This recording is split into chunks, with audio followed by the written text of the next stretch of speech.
자, 2022년 이민년 운세를 알아보고 있는데요. 자, 이번 시간에는 정화일간에 대해서 알아보도록 하겠습니다. 자, 정화일간이 이민년을 만났습니다. 자, 쓰면서 한번 해보겠습니다. 자, 정화일간이 이민년을 만났죠. 이민년. 자, 정화일간이고요. 자, 정화일간이 이민년을 만났습니다. 그러면 일단 임수는 정화 관계가 아시지만 정관 이렇게 얘기를 하죠. 그리고 이 둘은 어떻게 합니까? 이 둘은 합을 하죠. 자, 정화일간이 운에서 오는 임수 정관하고 합을 하면 나타나는 게, 자, 직장을 다니는 사람이면 말하자면 그곳에서 안정된 자리를 확보한다 이렇게 말을 하고요. 그리고 취업을 원하는 사람이면 올해 자신에게 맞는 직장을 찾아가게 된다 이렇게 얘기할 수 있겠죠. 그러니까 취업을 한다 이렇게 볼 수 있겠고요. 또 그 외적으로 보면은 어떻게 말하자면 그 자격증을 취득한다든지 학위를 취득한다든지 이런 식으로 올해는 자신의 도움이 되는 그런 적절한 행동을 하는 해다 이렇게 봅니다. 자, 음양권으로 봐도, 자, 정화는 임수, 임수는 정화. 일종의 둘의 관계는 서로 정화가 임수를 보조하는 역할을 하죠. 그러니까 서로가 상생한다 이렇게 얘기할 수 있는데요. 자, 그러니까 정화는 일종의 이런 거죠. 양권에서 길러진 것들을 모아서, 그러니까 깎고 다듬고 잘 정리해서 어디로? 임수에게 넘겨주는 거죠. 그러면 임수는 이걸 전달받아서 그 정화가 품고 있는 온도하고 함께 포장을 해서 새로운 생명을 만들어내는 일을 한다 이렇게 얘기합니다. 그래서 올해는 정화가 운에서 오는 임수하고 합을 해서 이런 식으로 끊임없이 새로운 발전을 거듭하는 해다 이렇게 보는 거죠. 자, 그리고 이제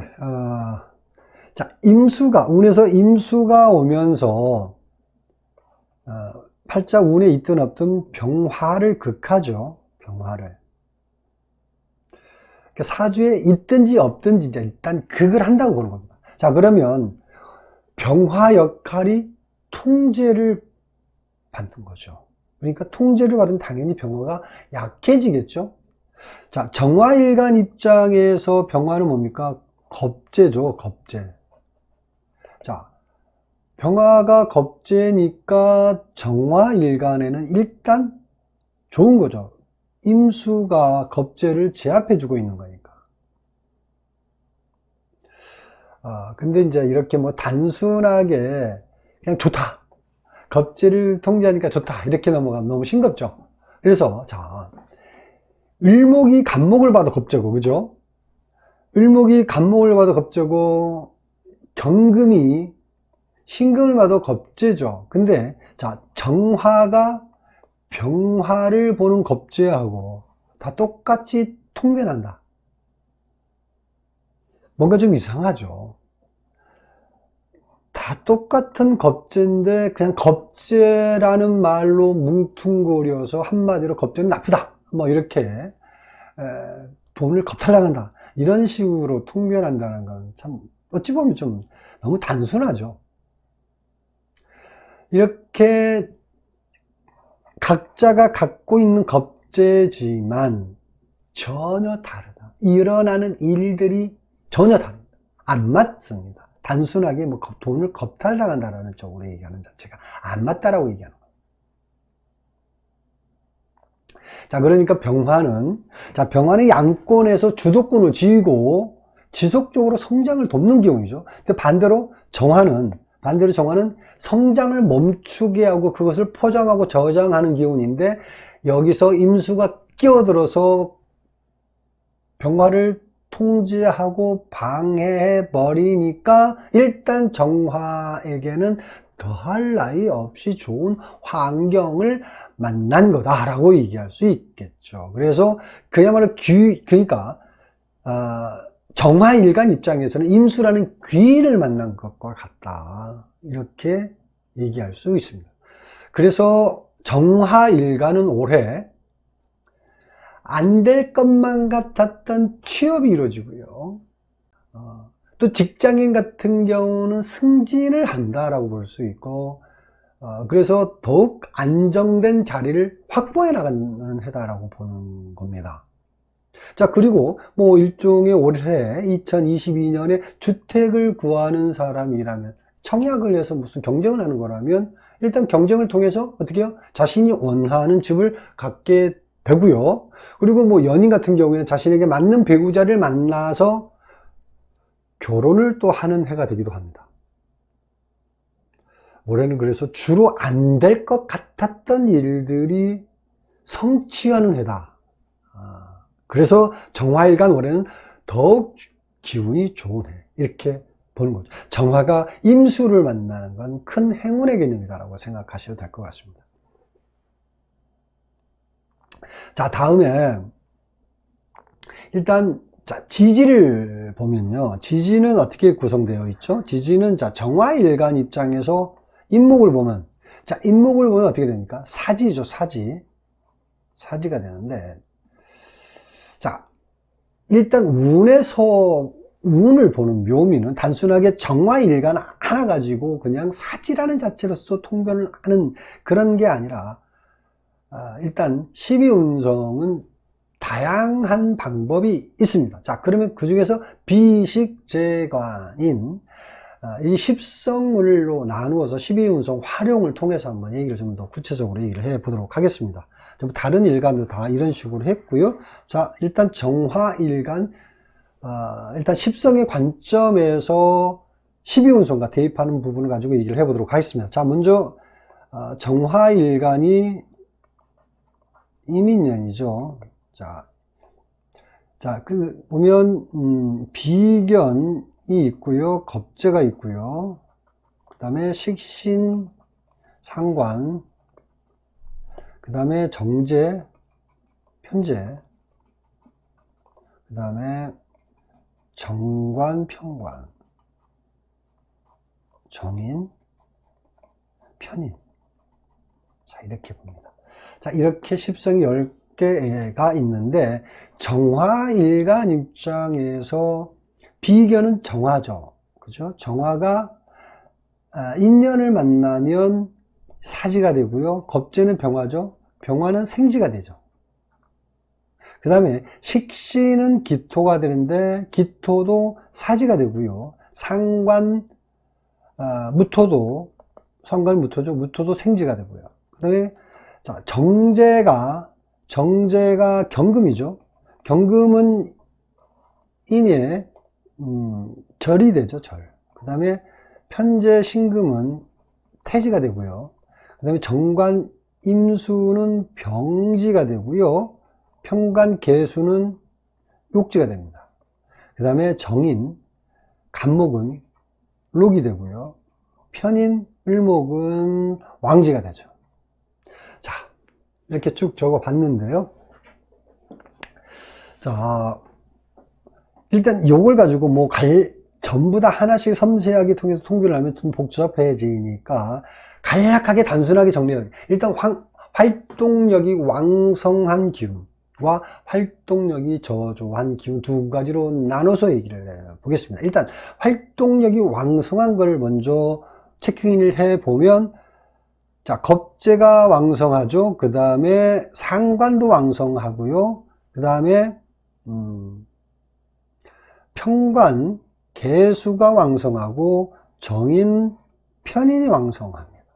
뭐 비견이나 식신, 정제, 정관, 편재 이런 기운들은 기운이 저조한 기운이죠. 자, 이 부분을 보면서 자, 정리를 해 보면요, 일단 두 가지 관점으로 얘기를 하겠습니다. 사업자 입장과 직장인 입장을 가지고 얘기하는데, 똑같은 정화일간이더라도 똑같은 정화일간이더라도 사업자 입장과 직장인 입장이 다를 수 있다는 걸 좀 더 세분화해서 얘기를 해 보겠습니다. 자, 이걸 참고로 해서, 자, 사업자는 올해 대체적으로 어려운 해다라고 얘기할 수 있습니다.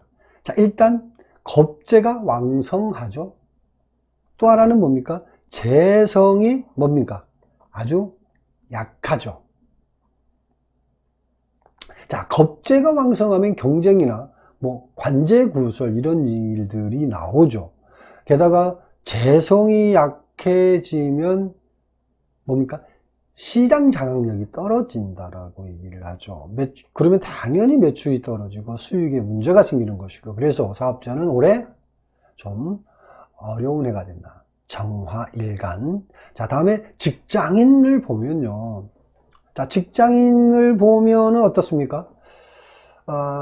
좀 직장인도 올해 좀 불안한 면도 있긴 하지만 큰 문제는 없다고 보는 거죠. 자, 상관이라든지 겁재가 강하니까 뭐 동료나 윗사람과 구설수가 있기는 하지만 인성이 강하죠. 이렇게 인성이 강해서 별 문제 없이 넘어갈 수 있고요. 그 다음에 그 업종에 따라서 좀 더 다를 수 있는 부분이 있는데, 교육이나 출판, 인허가 관련이나 용역, 뭐 하청 관련 사업자는 올해 발전합니다. 매출도 좋고요, 성과도 좋다, 이렇게 얘기할 수 있습니다. 자, 다음으로는 정화일간이 6개 일주가 있죠. 각 일주별로 운세를 알아보도록 하겠습니다. 자, 6개 일주를 먼저 메모를 하면요. 일단 정화일간이 첫 번째 정해일주가 있죠. 그 다음에 정묘일주가 있고, 정미일주, 그 다음에 정사일주, 정유일주, 정축일주, 이렇게 6개 일주가 있습니다. 이 6개 일주의 입장에서 얘기를 하는데, 자, 요거는 이론적 체계를 얘기하지 않고요, 그냥 결과만 예 말씀을 드리도록 하겠습니다. 자, 정해일주 먼저 얘기를 하면요. 정해일주는 자, 부동산 계약이나 서류 작성 이런 일을 급하게 처리하면 문제가 된다. 그러니까 급할수록 천천히 하라는 말이 있죠. 그래서 서둘러서 일을 하게 되면 손실 보는 일이 생긴다. 유의하시기 바라고요.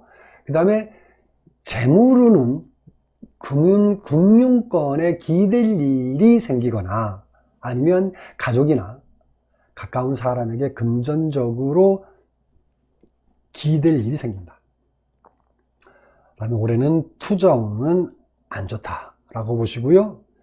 다음에 교육이나 출판, 종교, 철학 관련 일은 올해 성장한다, 이렇게 보시면 됩니다.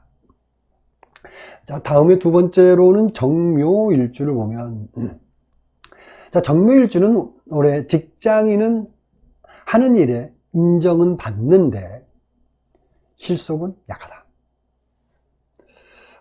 그리고 투자운이나 재물운은 올해 약하니까 계약이나 매매는 조심하시고요. 그 다음에 윗사람이나 귀인이 도움이 있는 애다. 어려울 때 도움을 받는다. 윗사람한테 평상시에 잘 하시고요. 자, 다음에 정미일주를 보면, 정미일주는 문서운이 있는 해, 이렇게 보고요. 투자나 계약으로 수익이 있는 해입니다.